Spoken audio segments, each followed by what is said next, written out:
That's a new feature from Zoom.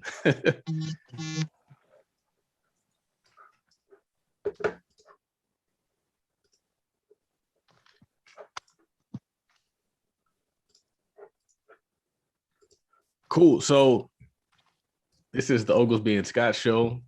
Kind of, sort of.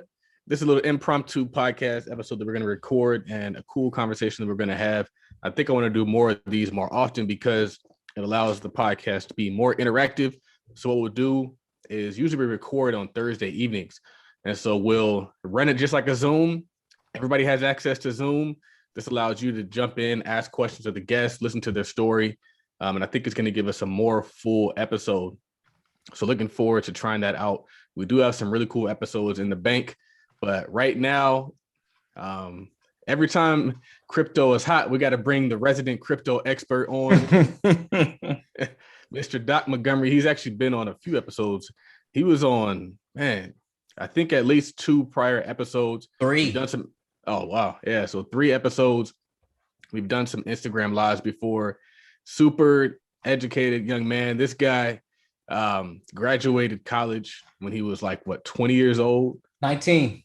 My bad. He graduated college at 19.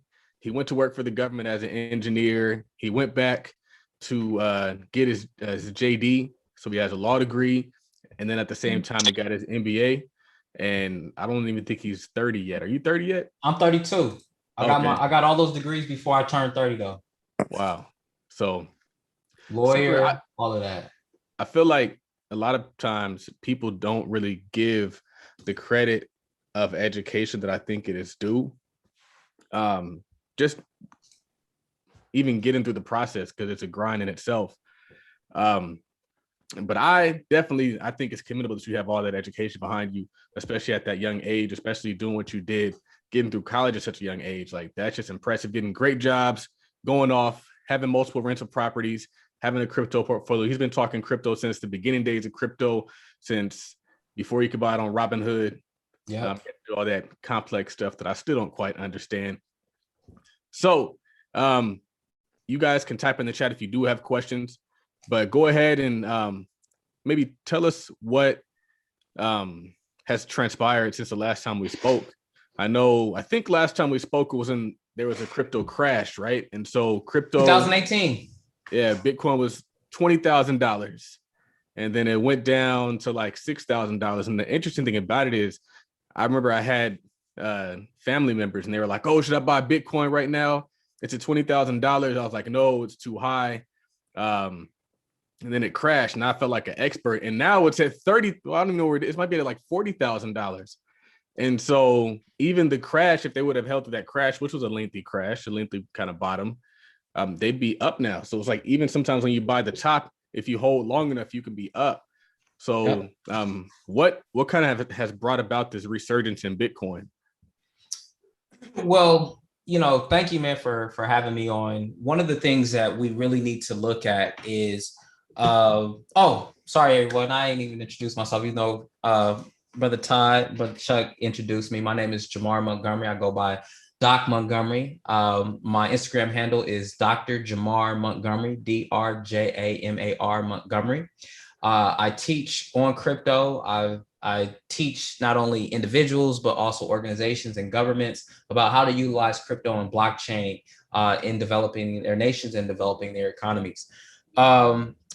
So we're here to talk about crypto, and there's been this ebb and flow, this rise and dip in interest in crypto. And part of that has been you're dealing with new technology. You're dealing with, in one sense, you're dealing with old technology, the internet, but now building more layers on top of the internet. So now this new technology that's built upon old infrastructure. And that new technology is something that we call the blockchain. Now, with the blockchain, you now have things that are built inside of the blockchain and on top of the blockchain that allow us to do a number of things. The first thing that people think about with crypto is transfer of money and investing and speculating and trading. But there's so much more that can be done with crypto.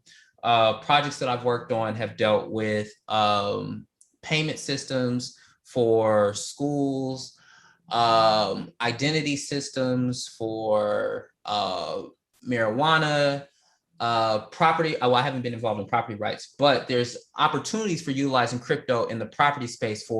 Imagine for those of us that are in the real estate game, right? How long does it usually take us in order to finish a closing? 30 days? 30 days. Right? Anywhere between 30 to 90 days. And a lot of that time is spent because of they're doing the title search and trying to make sure the title is clean. Well, imagine being able to have all your title on blockchain, and now the identities of the people who are involved are automatically there. So you know how much of a property belongs to another person, right? For people who grandma's property got sold, or grandma died but left it to 5 different people, but your title is tied up because you don't know who's all in there. Blockchain provides a solution for that and makes it very easy. Another space that I'm involved in is in utilizing blockchain for legal agreements and having basically smart contracts and self-executing contracts that operate on the blockchain. So I said all that to say that there's so much more to the crypto space than just crypto as currency. But what we're seeing right now in the current market is this normal ebb and flow, this normal rise in interest and decline in interest in Bitcoin and in cryptocurrencies in general. We saw a big major dip happen just a few days ago, as a matter of fact, a 50% retracement, a 50% decline, 50% correction in the price of Bitcoin and in the price of Ethereum. And a lot of people were trying to figure out what the heck was going on. Well, part of it deals with any time that the legislators, anytime that the government regulators go to start talking about crypto, it's always in some type of regulation. Always in some type of regulation. Elon Musk was tweeting about, oh, we're no longer going to accept Bitcoin because of its environmental impact, the environmental impact of mining. For those of you that aren't familiar with what mining is, it's basically a bunch of graphics cards that are put together in a computer that you've created, kind of like a supercomputer that runs through the mathematical and cryptological equations to get the answer. A simple way of putting it is, imagine a bunch of people playing telephone, right? And it's gone through 1,000 people, and the strongest computer is able to identify what the original message is. That's what mining is. Whatever computer is able to identify what the original message is after it's gone through all these different computers wins. That takes processing power. That takes a lot of energy because you've got these computers hooked up and you want the strongest and most powerful computer that you can have. Well, of course, that takes a lot of energy. Well, Elon Musk making those kinds of comments now brings in the I am muted. Thank you, man. Elon Musk, his comments brought some light to that, but we utilize more energy by watching television. There's more energy used watching television than all of the mining activities in Bitcoin and in Ethereum. So that was one. Fear, uncertainty, and doubt, FUD. That's what's being put out into the market, and it's affecting the market prices. The next thing that we saw was China cracking down on regulations, cracking down on crypto and cracking down on Bitcoin. Why are the governments cracking down on crypto? The governments are cracking down on crypto because they want to be able to implement their own digital currency. Does that make sense? We call them central bank digital currencies, and central bank digital currencies allow governments to basically do the same thing that crypto does. If I want my money to go somewhere and it's automatic in doing it, I can literally program my money to do something. So imagine receiving $100 and it automatically gets distributed into different accounts. Automatically. Well, the reason why governments are now looking to implement central bank digital currencies, CBDCs, is because you can now put in negative interest rates. You can automatically program the money to either deal with inflation And we're in a particularly crazy time right now because we're in a very inflationary environment with negative interest rates. So what does that mean? That means that your price of your cars, your price of all your goods and services have gone up. Yet people who save their money in bank accounts are being penalized for having money in their accounts. We know that when a higher interest rate, right, when you say in a savings account, what happens is you get paid a small percentage in order for the banks to use your money. In a negative interest rate environment, now you're penalized. There's money that's being taken out of your account for now being saved. The reason for that is because in a high inflationary environment, it's very difficult for a system to continue if you have low money velocity. If people are scared, they're not going to be spending money. So if I know that that's human nature for people to stack money, and the main place where we stack our money is in the banks, then I'm going to make it so that my money is automatically programmed to take out to implement negative interest rates. I hope I'm not talking over anybody's head, but I love this stuff. When we see things like that, right? With Bitcoin, it's a non-inflationary, it's actually a deflationary asset because there's scarcity in it. When you take an inflationary asset like cash or an inflationary commodity like cash, and now you put it with a deflationary asset like Bitcoin, well, is it the price of Bitcoin that's rising, or is it the value of the dollar of that inflationary commodity or inflationary asset that's decreasing? Mm-hmm. So it all depends on which side that you're looking at it.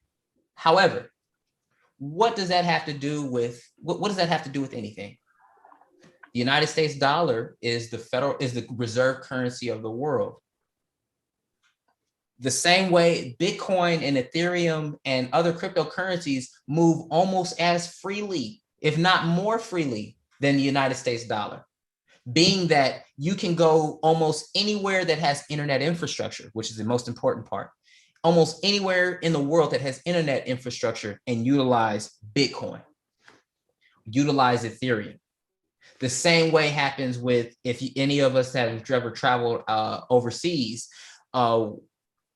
Oftentimes we're able to use our greenbacks, our United States dollars, because they're accepted everywhere because it's a high exchange rate.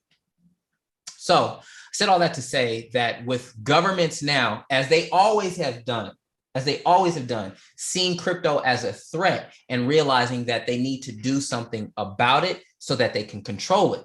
That's one aspect of it. The second aspect of it is now the banks who have major control over the Federal Reserve and over the banks who have major control over our economy see Bitcoin and Ethereum as a threat. So when you start hearing this financial news about Bitcoin being this and Bitcoin being that and Ethereum being that, it used to be Bitcoin and Ethereum was a fraud and a scam and then a Ponzi. Then it went from, oh, well, it's used for money laundering. Oh, now it's, oh, well, we don't know about this asset being a safe investment. So how over these past, since 2008, over these past 13 years, you've seen this major shift in not only the major financial news, but also major adoption. And we're still in the very early stages of adoption of crypto. I hope I answered that question. It sounded, but I feel like a lot of these banks were kind of pivoting, right? So we were getting news about Bank of America opening like a trading floor for Bitcoin or something like that. And then Jamie Dimon was out here just acquiring a bunch of Bitcoin after slandering it for so long. So I feel like, and see, this is my thing, is trying to understand what it's really worth. So as an investor, as somebody who wants to look into something that's going to appreciate in value, we get all these things thrown out. We're getting Bitcoin, Dogecoin, Litecoin, Ethereum. Somebody was talking about this company named SHIB, SHIB. I'm not sure if you saw them. Yes, I have. Coin. And so like my thing is like figuring out what it's truly worth and how to actually do that analysis. Like, how do you know what a coin is worth? Is it worth $60,000? Is it worth 120? I've seen people put price estimates for Bitcoin at like 300,000 or more. So what is the true value of these coins? Well, I think that it's think about it in this sense, right? We know that Rolexes are valuable because of the longevity and the artsmanship and the craftsmanship that's in it, correct? But who would have known that the $200 Rolex that you could have gotten 50 years ago would be worth $15,000-$20,000 today? Yeah. So it's, in one sense, it was difficult to value the Rolex back then because you didn't know how it was going to be valued. You didn't know that it was going to be that they were going to market themselves and brand themselves as a luxury brand that is that is heirloom quality. You didn't know that. But people who understood the craftsmanship that went into making an automatic timepiece or automatic chronograph like a Rolex understood that there's value in that. Which brings me back to my original point about there's so other more uses for crypto. Not just uses, but applications of crypto. And when you start looking at crypto, not just as a financial investment, you see crypto for a financial investment, but see crypto for what it actually brings to the marketplace. Right. For instance, but I would say even still, that is kind of the analysis that you have to do when you're looking at these coins. If you so decide, like, it's not enough just to hear somebody say it's going to the moon. It's like, well, what the heck does this coin and the technology behind it actually do? Like you were talking about real estate transactions and smart contracts and all that stuff. Like, I think that's the work that has to be done. We need to be looking at the white papers, looking up the founders, digging in, putting in that hour to 2 hours to 3 hours and really figuring out what's behind this thing. And that allows you to understand the value and the possibilities. Because like you were saying, is like, we don't know. And the same thing can be true about like an IPO. You have these companies, because a lot of these new coins are initial coin offerings. The company is so new, it's so like in its infancy that you don't really know what it can turn into. Just like the watch, $200, can it go to 10,000? And so like a part of me is that the technology is important, but if you can understand what goes beneath it outside of just looking at a chart, because I think a lot of times what happens is we hear the ticker, we pull up the chart, we say, is it on an uptrend? Is it on the downtrend? Am I going to spot a reversal? Is it at the top of this chart? Blah, blah, blah, blah. But none of that matters. What matters is what is at the underlying basis of these coins. What's the technology? What are they trying to build? Is it useful? Is it going to be around? Otherwise, we're doing .com stuff where it's just because somebody said, I'm this .com or I'm this currency. Now people are throwing money at it, hoping that it's going to pan out. And I don't think that's a very intelligent strategy. Well, you're absolutely right in that if you don't understand the space, and the space can be a little difficult to understand. The space can be a little difficult to understand. But there have been people who've been talking about $100,000 Bitcoin for the last 5 years. Why is that? It goes back to a basic level understanding of what do assets do. Assets are sponges for liquidity. Point blank, period. They're sponges for liquidity. So when there's excess liquidity, you're looking for new assets that will be able to soak up that liquidity. Okay. What about the crypto market? Much of the volatility that we see in the stock market usually has about a 6-month delay before we see it in the crypto market. This was something that we discussed back in 2018 about the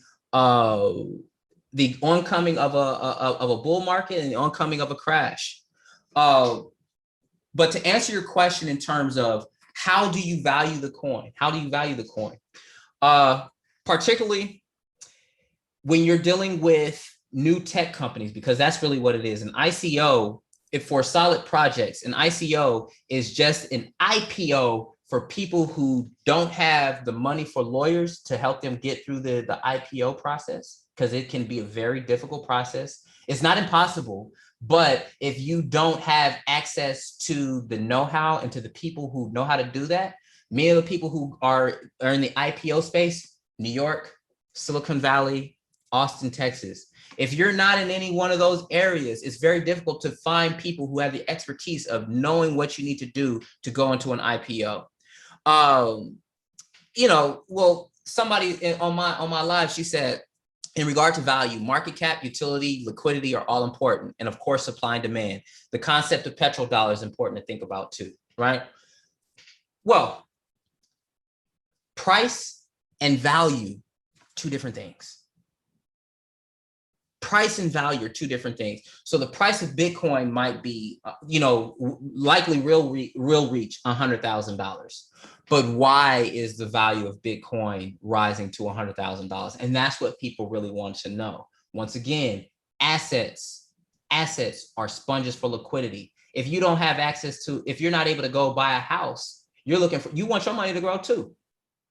So crypto allows for the true democratization of wealth. Robinhood, apps like Robinhood, allowed everyday people to get themselves involved in stocks and get themselves involved in options. But what if you didn't necessarily understand stocks or understand options, or you didn't want to spend the time to go to do that? Well, there's another opportunity for you in the crypto space, right? Well, I hear what you're saying on that, but one of the things that confuses me is, I want to say they said, like, statistically, a large percentage of the Bitcoin and the crypto is held by very few people, very few wallets, I guess they say. And so unfortunately, I feel like what we're seeing is the same thing that happened with regular wealth. The American dollar is the same thing that's happening. You have this concentration of the 1% having most of the money. It's just transferring over into crypto space, mostly because of how they can manipulate people's opinion about things. They can sell you on different stuff while they're scooping it up on the back end. Jamie Dimon has been involved, has been heavily involved in crypto since 2013. JP Morgan Chase was a partner with Consensus, and Consensus is the lab that handles a lot of the Ethereum development. They've been involved since 2013. What's the large insurance company? Insurance/wealth management company. Their colors are green. They've been experimenting with Bitcoin since 2011, 2013 as well. They were allowing their employees to pay with Bitcoin.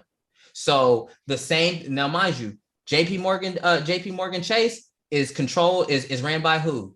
Jamie Dimon, the same person that was calling Bitcoin a fraud and crypto a scam and all that. How is it a scam, but you're investing in it and you're partner with a major organization that handles the development of Ethereum?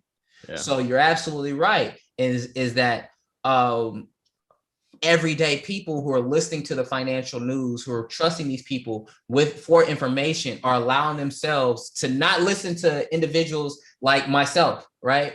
I tell people, it's like, well, I got 3 degrees, but what the hell do I know? I graduated college at 19, started college at 10 years old, but what the hell do I know, right? So this is something that I have invested in heavily, and with understanding the market.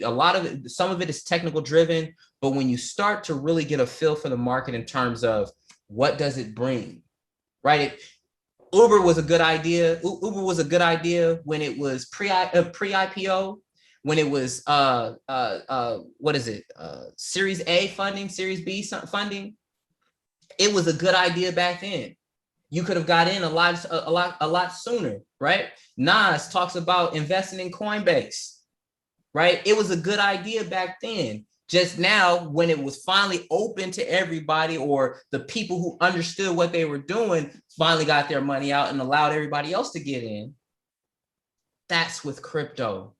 So yes, there is going to be that concentration of it, because many of the people the broke developers who were looking for funding in order to build their projects were able to say, hey, I'll give you this. And if we're able to bring it to market and we're successful, this is what's going to happen. But you're seeing an entire environment and space that is growing as a result of it. And that's what's so important. Think of the crypto space as what the stock market that whole ecosystem. There's going to be a whole ecosystem that's going to be being created and has been created as a result of crypto. And if you're not involved in it, then you're really missing out. Really missing out.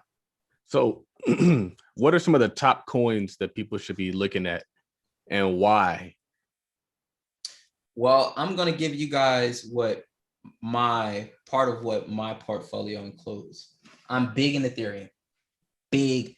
If they call Bitcoin digital gold, Ethereum is digital oil. Okay. Ethereum. Other projects that I'm invested in, Augur, which is a predictive market. I'm sorry, predictive market. You can bet on who's going to be president, how an election is going to turn out, all those kinds of different things. Why did I invest in Augur? I invested in Augur because I researched the founders. I did my research on the white paper. I read the white paper and found out that the Augur project came out of something called the terrorism futures. It was an old CIA project. And what they were doing was selling futures, literal futures on terrorism events happening around the world, the likelihood of terrorism events happening around the world. I got to speak with one of the individuals who's involved in that program as well. So I knew, hey, CIA, where we get a lot of our data and the World Fact Book is from the CIA. They're creating futures markets. So that's a financial aspect on predicting future events. And now you're bringing this to the blockchain. This is something that has longevity. Augur, another coin, Veritasium, was founded by Reggie Middleton, who's really one of the major pioneers in the decentralized finance, what we know as the DeFi space. He was the founder of Veritasium. Unfortunately, the SEC jumped on him something crazy, and he now no longer has anything to do with Veritasium. However, there's a very strong community behind Veritasium. Why did I invest in Veritasium? Because Veritasium is a financial machine. Before there was Robinhood, before there was Cash App that allowed you to buy stocks and transfer money and do things like that, there was Veritasium. So a lot of the new apps that we're seeing now is what Veritasium was almost 8 years ago. Another project that I'm invested in Neo. I'm invested in Cardano. I'm invested in Omis Go. I'm invested in a few of these projects because I understand that you need to have infrastructure, and projects that support infrastructure, anything that's going to be built on top of that, on top of that blockchain, runs off that blockchain. So therefore, that blockchain continues to be supported the more that there's things built on top of it. Ethereum, for example. All of these little coins that you see, there's over 1,900 coins. In fact, I have my own coin. It's called AMEY, AMEY. I've had one since 2017. Since 2017. You want some? I got receipts. I can send you some of it, right? A lot of these coins are built on top of Ethereum. I remember crypto being at $100 billion market cap just a few years ago, 2016, 2017, and it almost reached 2 trillion. When we start looking at crypto, yes, you can go after the coins that are trending and everybody's talking about, but it's really about being involved in projects and investing in projects that have longevity. I'm able to eat off investments that I made 4 years ago. And that's what I was going to ask you. It's interesting because you don't really call it a coin, you call it a project, because you're looking at what this company, which is effectively a tech startup, does. It's like it's all a bunch of tech companies that are in their early stages of funding. Like, this is a 10-year play in a lot of ways, it sounds. It's not something that you might be trading. What do you make of those pops, though? Because some of these small coins, they get a huge surge. Maybe they might have somebody pumping it up or something. That can't be sustainable, though. And so, like, ultimately, it has to fall back on the fundamentals. So is this a project that's moving forward? Is this something that makes sense long-term? Otherwise, a short-term pop isn't going to have the ability to maintain that level. The money is going to flow elsewhere. Exactly. Exactly. I tell people treat it like a savings account.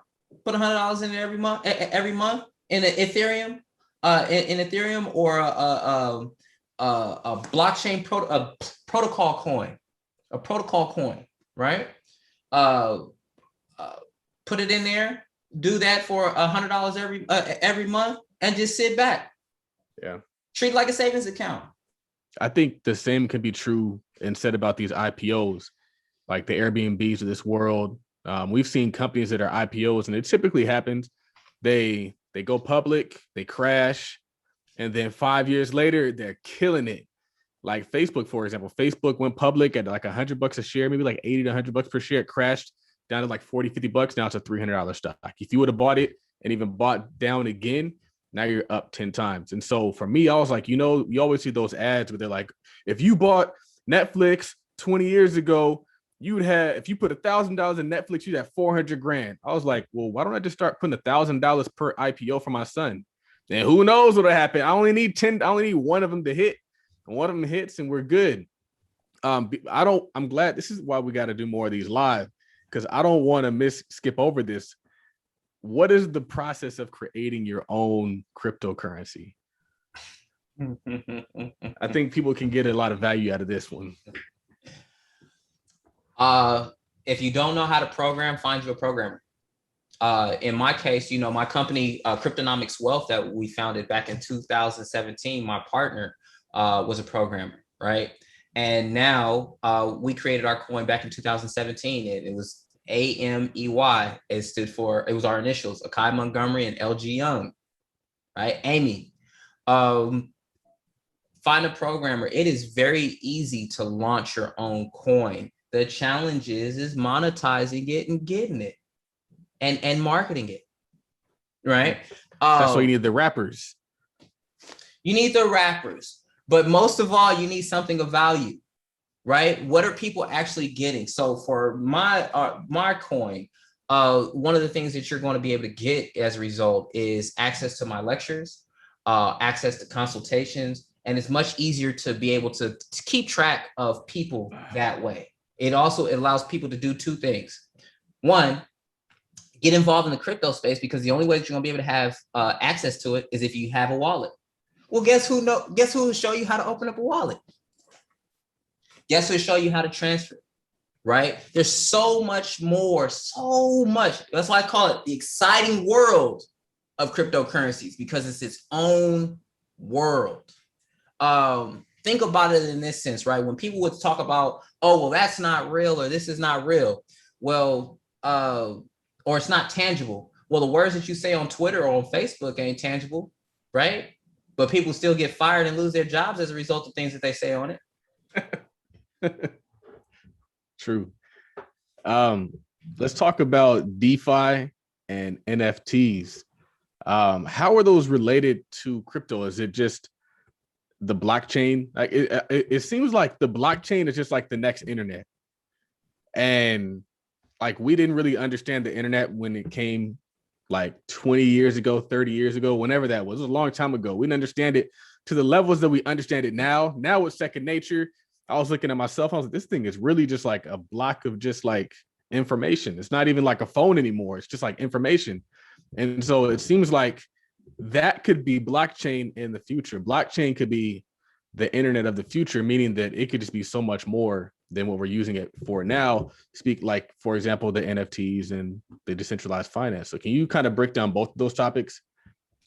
Decentralized finance, right? That's a fancy way of saying I can send you money without having to go through an intermediary. Fancy way of saying it. I don't have to go to a central body in order to create a bond, to have a debt issuance, right? I don't have to go through a centralized body in order to have a certificate of deposit. I don't have to do all that. I can do it peer to peer. I can create my own financial instruments that are already programmed. That's the beautiful part about it. Already programmed to do whatever it is that I need them to do. Do I need it? Do I need, if this happens, if somebody doesn't execute on this particular thing, or doesn't deliver this particular thing, or doesn't pay me at this particular time, then this contingency now gets involved, right? And is now activated. You can do that through smart contracts, and that's part of where decentralized finance comes in. We already have a financial infrastructure and financial instruments. Now, how do I do it on a peer-to-peer basis? That's what decentralized finance is about, right?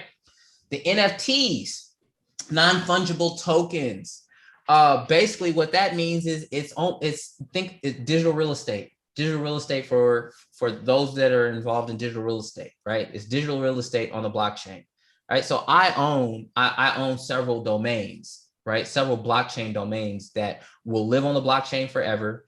Won't get deleted because it's on the blockchain. It's part of it. It's what I own, right? I can have it in such a way where instead of you normally having to put in this long address and worrying if you got the right words on it, right, or things like that, for those of us that transfer crypto, you can just put in Doc Montgomery, DOC Montgomery .crypto, send me a transaction, and it goes directly to my wallet.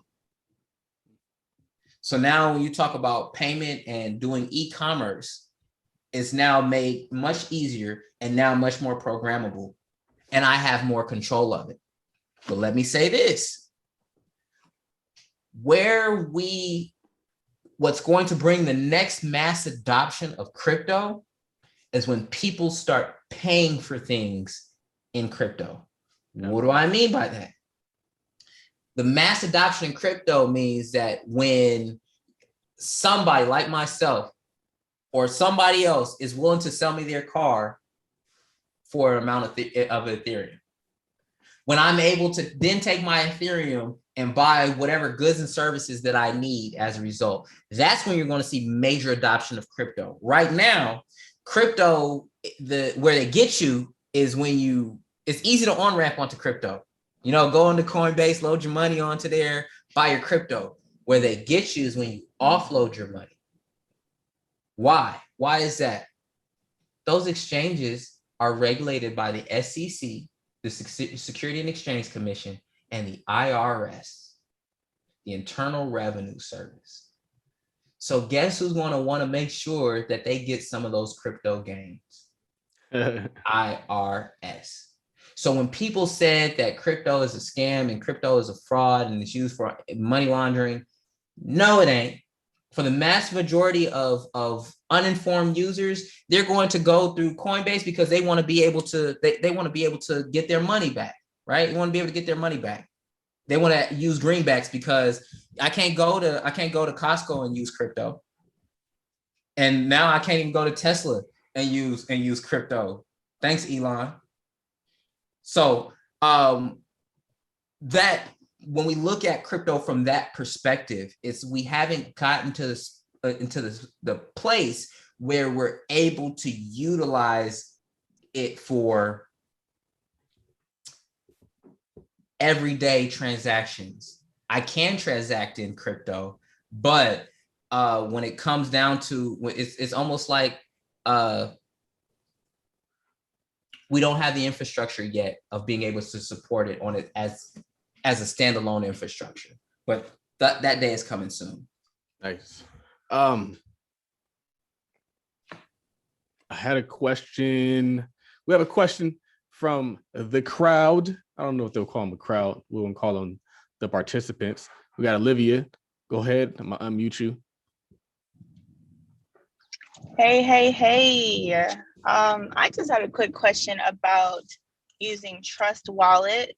I use that to buy SafeMoon, and it's very confusing, and you have to go through like a third party to do the transactions. And my brother's been like really deep into crypto lately, and he's like, don't use that, that's a third party, they're gonna snatch your money. And I'm like, I don't know if that's true or not, but I guess just like the safety of using like all these different apps. I just wanted to know that was my first question, just that part. And then my second question was, what would you recommend would be like, I don't know. I kind of came in late. I think I came in a little late. I don't know if you already mentioned this. What is like a recommended app that you can purchase most of the cryptos? Like I want to purchase Shiba, and I think I can buy it through Trust Wallet, but I have to buy like ETH first and then convert that to something else to buy Shiba. So it gets a little complex on Trust Wallet. So I just wanted to get your opinion on that. Thank you. Thank you, Olivia. You're absolutely right. It can be a little difficult. Can be very difficult at times because not all coins are listed on every exchange. And even if it is listed on the particular exchange that you had, is there a market for it? Meaning, am I able to take United States dollars and go directly to and buy Shiba? On most apps, you're not able to do that. What they'll do is they'll require you, like you said, to use Ethereum, because there's a market for Ethereum, and then be able to trade your ETH for Shiba. I mean, is Shiba an opportunity? Is Shiba an opportunity? It probably is. Have I evaluated the project? No, because it's associated with Dogecoin. Dogecoin started off as a meme coin. But to everybody that made money off of it, hey, good for you. Good for you. What I'm saying is that in the crypto space, because it is decentralized, its strength is also its weakness. Meaning the strength is that it's very difficult for somebody to be able to shut it down. The weakness is that they may only cater to one particular part of the market, or particular coins or smaller coins, whereas another may not. I can't buy Shiba on Coinbase. It's not listed there. But a lot of the coins that might be on Trust Wallet or on Kraken or Poloniex or Binance or Huobi or Bittrex or BitMEX may not be listed on Coinbase.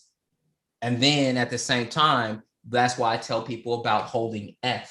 If you hold ETH, there's more markets for ETH and Bitcoin than there are for anything else.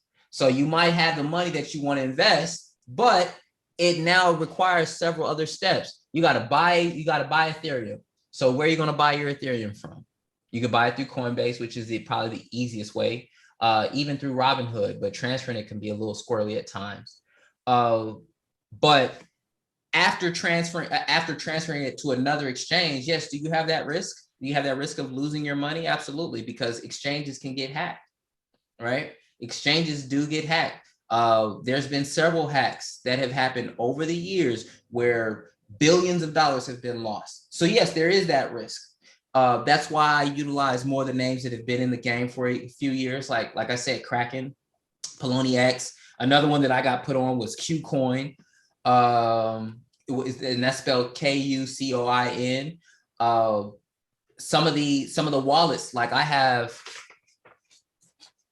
Oh, I just had it in my hand. Right here is my ledger, one of my ledgers. There's opportunities that allow you to buy your cryptocurrency directly through the wallets, like Ledger.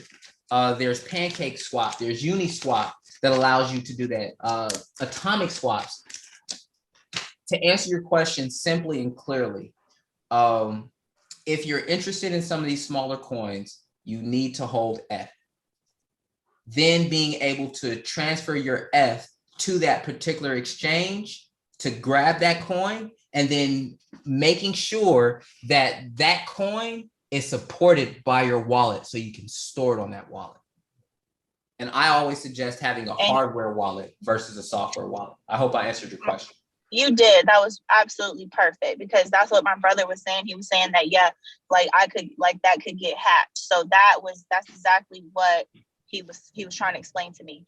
And my other friends put me onto that little digital wallet that you had in your hand, and he sent me an Amazon link and was like, yeah, like you can buy it here and put all your crypto on here and pretty much have it wherever you go. So I was just like, okay, that's good. So I like that. And I like your breakdown of just investing in how, just understanding the smaller coins and then kind of like the bigger coins and things like that. That was a good breakdown. So thank you.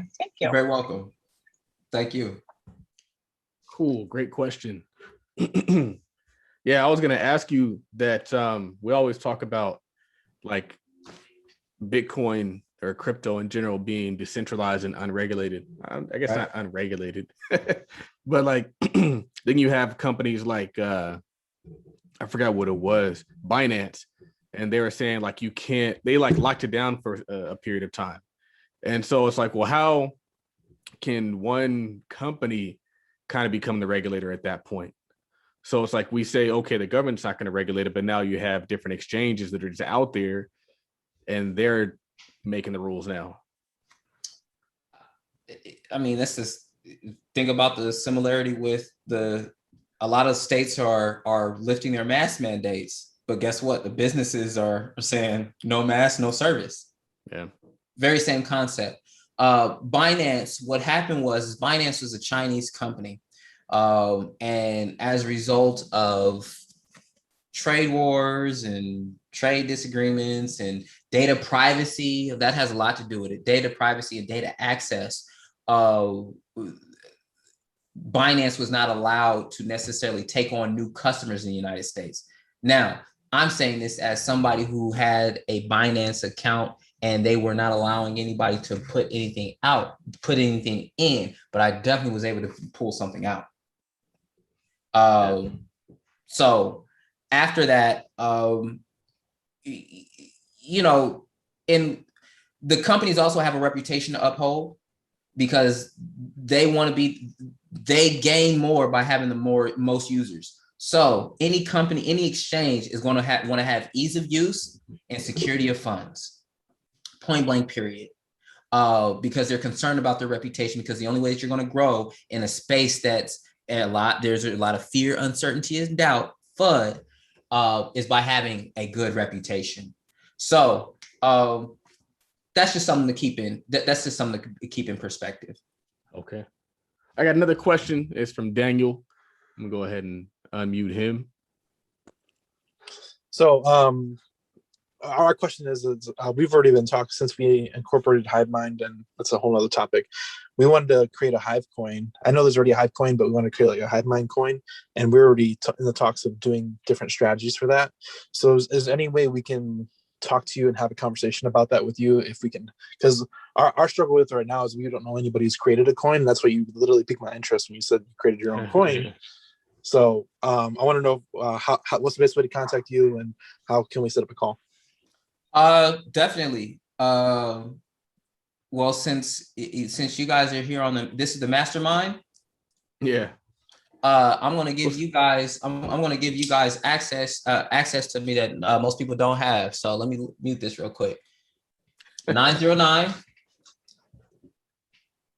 997 9411. Anybody that's on this Mastermind gets a 15-minute free consultation with me. So that's why you got to be a part of the Mastermind, man. We got to make sure Donald the Voice bleeps that out when we turn this into a podcast, though. So anybody can you post that? Sorry, I'm driving. I can't get that number down. I sure will. I'm going to put my number in. Thank you so much. And the other way that you can do it is make sure to follow me. I put my tag. I put my tag down there. Dr. DRJAMAR Montgomery. So I'm gonna put that in there. The easiest way to get in contact with me is Instagram or through phone.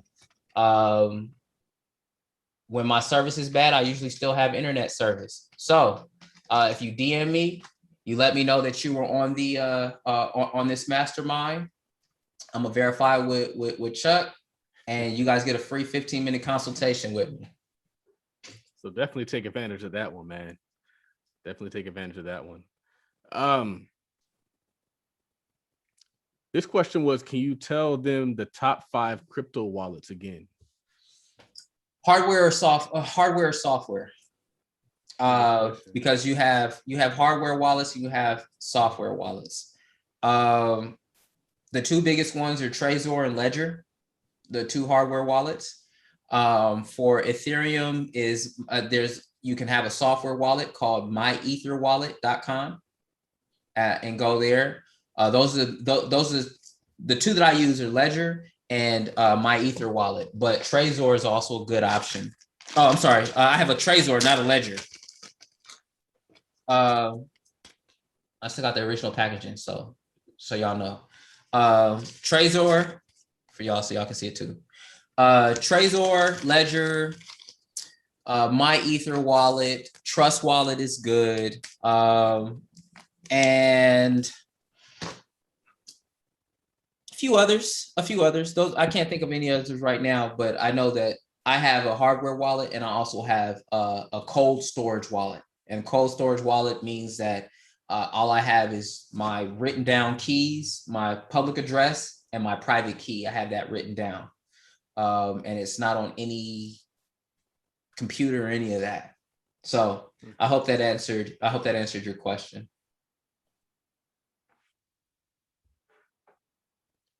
Dope. Well, I feel like this is our what do you call it, biannual part. Every 6 months we got to tap in, we got to get updated on the cryptocurrency update for the 6 months. Before we let you go, what is one thing that you want to leave with the listeners that is like a gem? What is something deep that you want to leave the listeners with that's relevant to crypto? Can I ask one more question or no? Sure. Yeah. Might as well. Okay. I don't know if you touched on this or not, but why is it? How do I say it? Don't you know how stocks go up and down? Well, okay, no. So is it volatility? What's the term? Volatility. Is it volatility? Okay. Why is crypto so Biotilly? Volatile. I don't know. Volatile. There you go. Thanks, guys. That's a good question, by the way. It's a great question. I'm going to answer it in two parts. The the stock market would be just as volatile if they didn't have circuit breakers in it. The stock market would be just as volatile as the crypto market, but there's circuit breakers in the stock market. They'll shut the market down if it moves to what is it, 5%, 3%, 2.5%, between 2.5% and 5%. They'll shut the market down. The reason why the crypto market is so volatile is because you're getting investment coming in all over the world. All over the world. The market is open 24/7, and they've created more more roads through the institution. So institutional investors, they've created avenues for more institutional investors to make major moves very quickly. It used to be very difficult for you to on-road into crypto for large organizations. It was easier for small people, but it's very difficult for large organizations, hedge funds, wealth management funds, all those. It was very difficult for them to on-road. Now they've created the infrastructure that allows them to bring billions in the market within minutes. So what happens? You see a spike in volume, and then all of a sudden everybody's like, and then you see a spike in price, and then everybody's like, oh, I need to buy. And it just keeps going. That momentum keeps going. Then what do you see? You see the news. The news is talking about crypto, and it keeps running, and it keeps running. And then all of a sudden you start to hear the tapering of the news, and the news is talking about, oh, well, what's going on with Bitcoin and this, that, and the third. Like literally, I closed out a position 2 days before this last crash. My spidey senses started tingling. I said, ooh, it's time to cash out. Well, not cash out completely, but take some profit and let the rest ride. So I hope I answered your question, Olivia. Yeah, you did. Because I actually did the same thing with Doge. I took some profit too, and then it kind of crashed, and I was like, wait. Okay. was I supposed to do that? All right, okay, all right, hold on. Then I'm like, I had like FOMO for a second, and then I just, because I felt like I had a good position, you know, and then I kind of sold that, and then, well, sold some of it, not all of it, but I didn't really get back in a good position because I had FOMO. I was just like, oh my gosh, like it's going back up, it's going back up.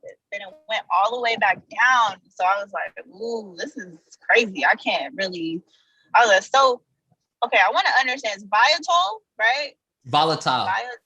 Volatile. Okay, I keep saying it wrong, but yeah, volatile. So I was like, it's just really volatile. So I don't know. Let me just stop staring at this screen and let me just go, you know, come back and see what's going on. Then I saw just everything was down. I'm like, okay, what's really going on? Like, why is everything just down at one time? So I just went ahead and just bought more of everything because I was like, okay, this is the dip. All I know is that when there's a dip, you buy more of the dip. So yes, that answered my question. Thank you. My second question, sorry, I have a lot of crypto questions. Wow. Second question I was going to ask you said you created your own coin. And I know Charles asked about how to create your own coin. What for the future, like 2025, 2024-ish, what do you see will happen with crypto for people creating their coins now? Because I know like Gary Vee created his coin. I saw that. Then I saw Currency created his own coin too. So I'm like, okay, so what's up with creating our own coins? Like anybody can do this? Like, so I just want to understand how to if I wanted to do that, what would be go ahead. Nipsey said, F the middleman. Do I need Ticketmaster? Do I need Ticketmaster to sell my tickets when I have my own coin? Do I need Stripe to make sure that I'm paid when I have my own community? No. What Gary Vee is doing, what Gary Vee is doing is he's offering a level of value that comes with his token, right? His token. It allows him to be able to say there's certain perks that you get as a result of it. Anybody that has this coin, the only way that you would be able to get it is from me. So therefore, like, this was something I would have loved to work with Nip on, was his Proud to Pay campaign about being able to offer NFTs and offer his own coin so that there was his own community. So then that way it could be exchanged. Crypto is going to allow people to be able to create their own communities and get paid as a result of having their own communities. The challenge becomes, once again, are you going to go through traditional financial avenues, or are you going to literally become your own bank? So I hope I answered your question. That's cool, especially in the era now where your kind of following allows you to kind of create a community. So it's like you can add different levels. And that was one of the things I was looking at, like through Patreon, but it's like, man, you can do the same thing with a coin too. So Daniel says fire. He said the best part of the call. Before we let the brother go, any last questions? I think this is super cool because it makes it more interactive. So we're not just like putting it out there, like, listen to this. It's like, she had questions I would have never even thought to ask. And I'm sure there's somebody else listening that's going to get value from her question. And that whole conversation that stemmed from that. So I think we pretty much got everybody. Did you get that bar yet? You got a gym to leave with the peeps, or you? You know, I'm gonna leave y'all with I'm gonna leave you with some closing thoughts. Some closing thoughts. Everyone can tell you why something's not going to work. The only person who's going to feel stupid about it actually working is the person who wasn't working when people told them it wasn't going to work. 5 years ago, people said I was crazy, didn't know what I was talking about, this, that, and the third, right? You know, Todd would throw shots at me. He throws shots at me, right? But I will say this, even with Todd throwing shots at me, he showed up to the Cryptonomics Wealth meetup. showed up to the Cryptonomics Wealth Meetup. We are behind. We as a people are behind because we look too far into the past instead of looking towards the future and identifying what are we already doing and where are we headed. Crypto is where we're headed. All the people who had MySpace pages and Black Planet pages that had the fallen stars and all the all the music on their page were HTML and CSS coders, and created multi-million-dollar businesses off of things that we were doing as kids that we didn't even have our parents' permission to have. There's people telling you right now that you shouldn't have crypto.